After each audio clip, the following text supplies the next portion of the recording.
Kidney দান করা আলোচিত টুনি ও স্বামী তারেকের মামলার অবসান। ঢাকা জেলা লিগ্যাল এইডের কল্যাণে এই দম্পতি সংসার বিচ্ছেদ থেকে রক্ষা। 2008 সালে কিডনি জটিলতায় আক্রান্ত হন তারেক। চিকিৎসকদের পরামর্শে কিডনি প্রতিস্থাপন ছাড়া আর কোনো বিকল্প ছিল না। স্বামীকে বাঁচাতে এগিয়ে আসেন স্ত্রী উম্মে সাহিদিনা টুনি। 2019 সালের 26 অক্টোবর তিনি নিজের একটি কিডনি স্বামীর শরীরে প্রতিস্থাপন করেন, যা নিঃস্বার্থ ভালোবাসার এক অনন্য নজির হিসাবে ব্যাপক প্রশংসিত হয়। কিন্তু বছর কয়েক না যেতেই সেই সম্পর্কে দেখা দেয় বিশ্বাসের সংকট। সম্প্রতি স্বামী পরকীয়ার অভিযোগ তুলে বিভিন্ন গণমাধ্যমে আলোচনায় আসেন স্ত্রী টুনি।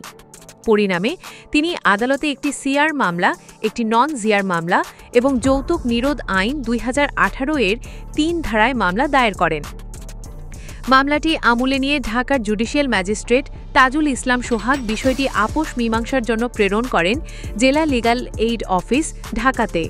সেখানে দায়িত্বপ্রাপ্ত অফিসার সিনিয়র সহকারী জাজ মোহাম্মদ সাইম খান দুই পক্ষের বক্তব্য শোনেন, পর্যবেক্ষণ করেন এবং তার দক্ষ মানবিক ও বিচক্ষণ মধ্যস্থতায় একটি সমঝোতার পথ খুলে যায়। দীর্ঘ আলোচনার পর উভয় পক্ষ একটি লিখিত আপোসনামার মাধ্যমে তাদের বিরোধ নিষ্পত্তির সিদ্ধান্তে উপনীত হন। মীমাংসার শর্ত অনুযায়ী তারেক লিখিতভাবে স্বীকৃতি দেন যে তার কোনো নারীর সাথে বিবাহ বহির্ভূত সম্পর্ক নেই এবং ভবিষ্যতেও তিনি এ ধরনের সম্পর্কে জড়াবেন না। পক্ষান্তরে স্ত্রী টুনি তার দায়ের করা সিআর, নন জিআর এবং যৌতুক নিরোধ আইন 2018 মামলাগুলো প্রত্যাহারের অঙ্গীকার করেন।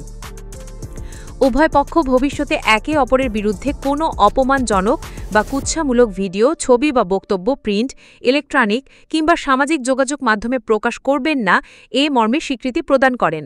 তারা পারস্পরিক সম্মান, ভালোবাসা ও দায়িত্ববোধের ভিত্তিতে দাম্পত্য জীবন পরিচালনার প্রতিশ্রুতি দেন। পরিশেষে টুনি তারেক দম্পতি জেলা লিগ্যাল এইড অফিস ঢাকা এবং সংশ্লিষ্ট অফিসার মোহাম্মদ সাইম খানের প্রতি কৃতজ্ঞতা প্রকাশ করেন এবং তাদের পারিবারিক জীবনের স্থিতি ও উজ্জ্বল ভবিষ্যতের জন্য সবার দোয়া কামনা করেন।